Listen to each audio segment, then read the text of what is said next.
তো হাই বন্ধুরা, আজকে একটা বিশেষ কথা বলার জন্য আমি ভিডিওটা করছি। তো ফাইনালি সব কিছু ছেড়ে দিয়ে আমি জবে ঢুকছি, মানে কাজে ঢুকছি, কাজে সব কিছু ছেড়ে দিয়ে। তো আপনারা ভাবছেন যে এই বিষয়টা আপনাদেরকে আমি কেন জানাচ্ছি। আপনাদেরকে জানানোর কারণ হচ্ছে একটাই, কারণ হচ্ছে এর আগে আমি কখনো জব করিনি। তো যেহেতু জব করিনি, সেরকম আমার চেনা জানা বা জানাশোনা আমার সেরকম কিচ্ছু নেই। তো আমি চাচ্ছি যে আপনারা যারা জব করেন বা কাজ করেন কোনো কোম্পানিতে, তো আপনাদের যদি কারো জানাশোনা থাকে, কোনো ভ্যাকেন্সি থাকে, তো প্লিজ কাইন্ডলি কোনো সহৃদয় ব্যক্তি যদি থেকে থাকেন, আপনার হাতে যদি কোনো ভ্যাকেন্সি থেকে থাকে কাজের, প্লিজ কাইন্ডলি আমাকে জানাবেন। আর এবারে অনেকে কমেন্ট করতে পারেন যে দাদা আপনার দাদা কি ভাই আপনার স্যালারি কত লাগবে? আহামরি আমার স্যালারি লাগবে না। স্যালারি আপনি যেরকমটা পান বা তার থেকে কম হলেও চলবে। এই ধরেন 8-10 হাজার টাকা আমি ম্যানেজ করে নেবো ডাল ভাতে, ঠিক আছে? আর ভাবছেন যে হঠাৎ করে আমি এত বড় একটা ডিসিশন কেন নিয়েছি, মানে সব কিছু ছেড়ে দিয়ে মানে অন্যের আন্ডারে বা কোনো কোম্পানিতে কাজে ঢোকার ডিসিশনটা কেন নিয়েছি? কারণ হচ্ছে পরিস্থিতি খুব খারাপ, বাগান একদম লুফার খায় শেষ, ওষুধ মারতে মারতে জীবন শেষ।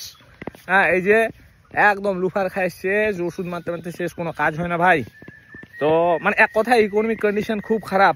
তো বাধ্যতামূলকভাবে আমি এই ডিসিশনটা নিয়েছি, আমি কোনো কোম্পানির আন্ডারে কাজ করব, মানে জব করব এক কথায়।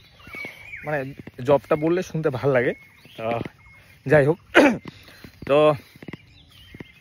এইবারে কিন্তু মানে স্যালারি তার থেকেও যদি কম হয় আমার চলবে। হ্যাঁ, আমার মানে স্যালারিটা অতটা ম্যাটার করে না, কিন্তু আমি কাজটা কিন্তু আমি ভাই মর্জি মতো করবো। হ্যাঁ, এটা ঠিক, কাজটা কিন্তু আমি ভাই মর্জি মতো করবো, আমার মর্জি মতো। এবার আপনি বলতে পারেন যে মর্জি, আপনার মর্জি মতো বলতে কেমন? এই ধরুন আমি একটা মানে কাজের থেকে এসে আমি কোনো বন্ধুর সাথে, বন্ধু বান্ধবের সঙ্গে একটু আড্ডা মারতেছিলাম। আড্ডা মারতে মারতে পুরা মজা হচ্ছিল, রাত হয়ে গেছে, আমি ঘুমাইছি। হ্যাঁ, ঘুমানোর সময় মনে হলো যে আমি কালকে কাজে যাব না, ভাল লাগছে, আমি কিন্তু ভাই ডিউটি যেতে পারবো না, বুঝতে পারছেন?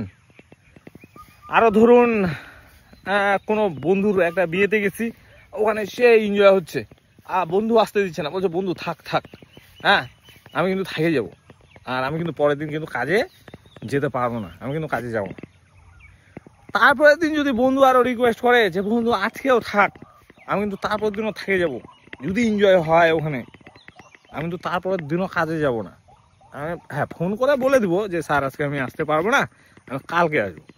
তারপরের দিন যদি আরও ইচ্ছা না করে, আমি কিন্তু তারপরের দিনও ফোন করে দেবো যে স্যার আজকেও আমার যাওয়া হচ্ছে না, কিছু মনে করবেন না, ইফ ইউ ডোন্ট মাইন্ড, আমি এর পরের দিন যাব। কি বুঝতে পারছেন তো? এইবার মনে কর বন্ধুর ওখান থেকে আমি আসলাম, আসার পরে তারপরের দিন বন্ধুর ওখান থেকে আসলাম, তো পরের দিন আমি কাজে যাব। এবার বাড়িতে আসলাম, বাড়িতে আসার পর মনে হলো মানে শরীরটা কেমন ঝিমঝিম করতেছে, মানে কেমন যেন, মানে ব্যাপারটা বুঝতে পারছেন না। এক জায়গায় আমাকে 2-3 দিন থেকে এনজয় করে আসলাম, এবার হট করে একটা বাড়িতে আসলে কিন্তু কেমন একটা ফাই মানে কেমন একটা ভাব লাগবে। তো মনে হবে যে একটা দিন বাড়িতে মনে হয় রেস্ট করলে ভালো হয়, মানে এরকম লাগে। কিন্তু এটা ন্যাচারালি মনে হয় না, এরকম হয়, লাগেই 200%। তাই আমি কিন্তু কি করব, আমি কিন্তু তখন ওই আরেকদিন খালি এমনি কারোর সাথে ঘুরবো না, কিছু করবো না, বেকার মিথ্যা কথা বললাম না। আমি কিন্তু ওই দিন বাড়িতেই থাকবো, কিন্তু আমি কিন্তু ওই দিনও কাজে যাব না। কিন্তু মানে আমি তখন বলবো স্যার একটু শরীরটা মানে কেমন যেন অলস লাগতেছে, স্যার ভালো লাগতেছে না, এনার্জি নাই, আর এইভাবে কি কাজে যাওয়া ঠিক হবে বলেন, এনার্জি ছাড়া? তো আমি কিন্তু স্যার আজকে যেতে পারবো না, স্যার কালকে থেকে শিওর যাও।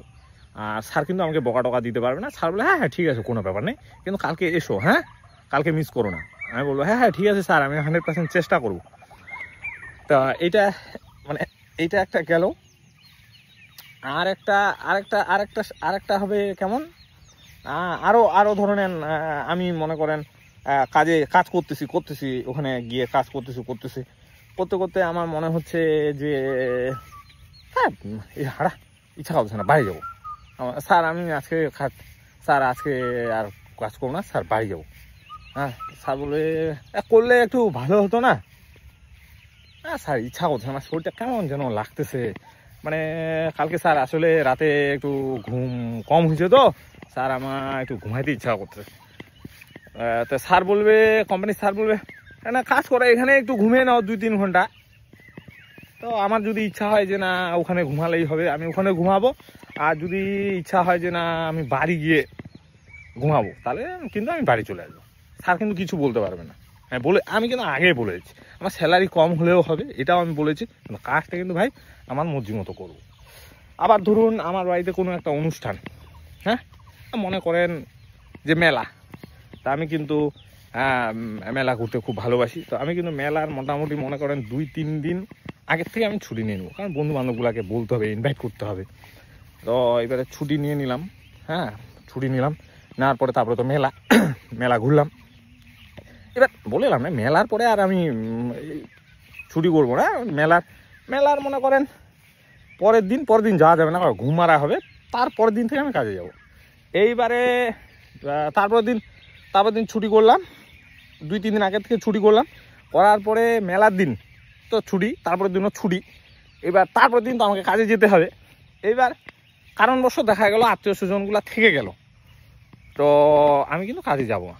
আরে ভাই, আত্মীয় স্বজনগুলোকে রাইখে কাজে যাওয়া যায়? আপনার কি মাথা খারাপ নাকি?